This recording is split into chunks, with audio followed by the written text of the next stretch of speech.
Your income does not stall because you lack skill or drive. It stalls because your social circle quietly sets a speed limit.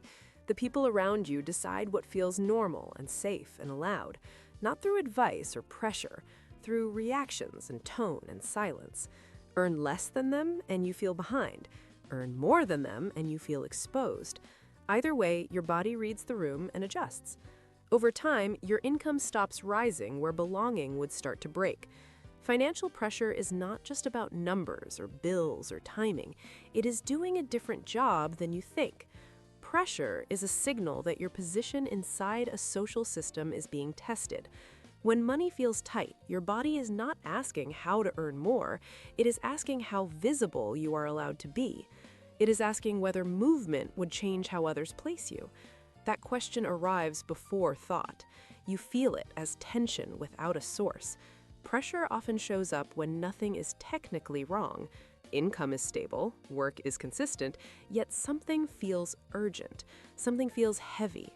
That heaviness is not random. It appears when growth would shift your position inside a group you depend on. The body senses that shift early, long before any conversation happens, long before any reaction is real. When income edges upward toward unfamiliar territory, the signal activates. You feel watched even when no one is watching.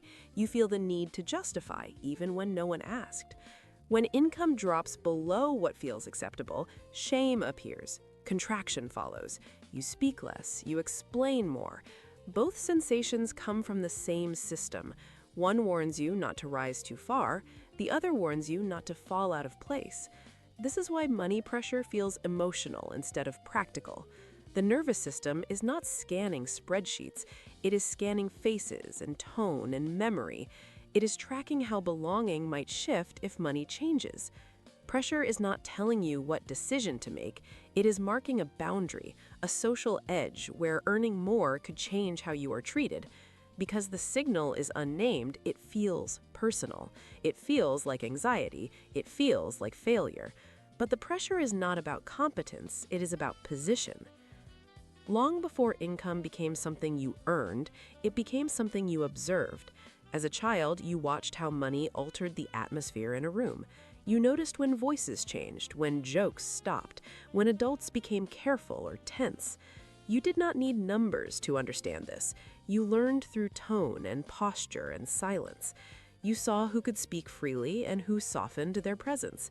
You noticed which families felt relaxed and which felt alert.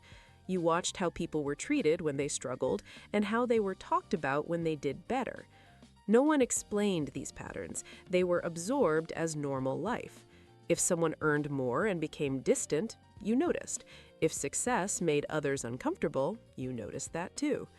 Money changed how people related to each other. That became the rule. Children do not argue with rules, they adapt to them. Over time, your system learned the range where connection stayed smooth, the range where attention felt warm, the range where you did not trigger adjustment in others. That range felt safe. Anything outside it felt risky. Not because of money itself, because of reaction. This is how income became tied to belonging.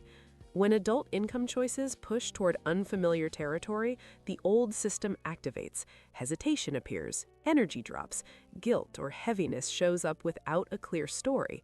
This reaction is not about present circumstances, it is about remembered outcomes stored before logic had language.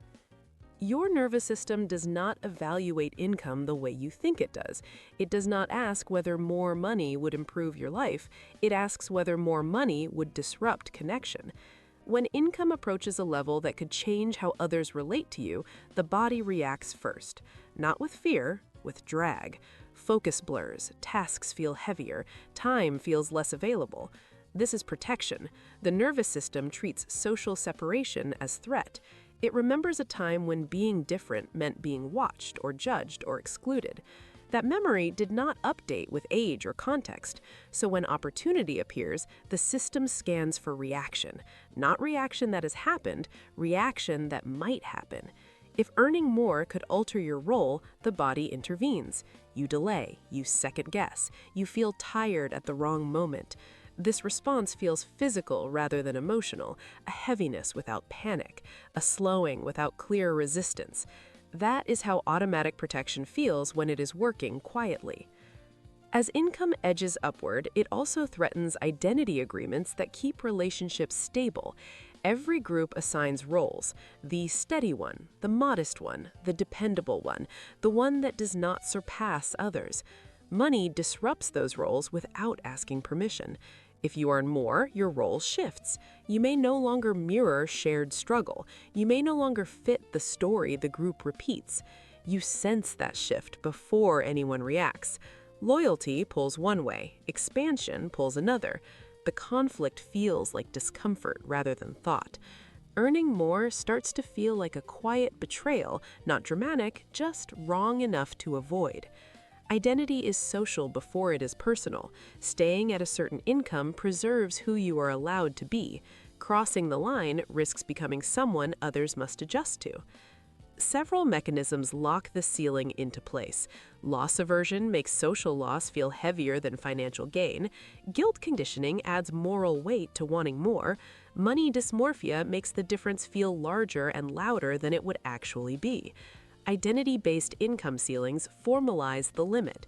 You sense an invisible line where going past would change how you are treated. These mechanisms do not argue, they compress. The system doesn't say no, it makes yes feel unsafe. As these systems reinforce each other, behavior narrows. You don't stop trying, you stall. You circle familiar ranges. Risk tolerance shrinks quietly. Visibility drops. You share less about ambition and more about constraints. Each retreat brings relief. That relief teaches the system that staying put works. Over time, the ceiling blends into personality. You call it being realistic, you call it balance, you call it knowing yourself. What is really happening is calibration. You stay close to the income that keeps reactions predictable. Familiar stress feels safer than unfamiliar attention. Eventually, the ceiling stops feeling like pressure, it feels like choice.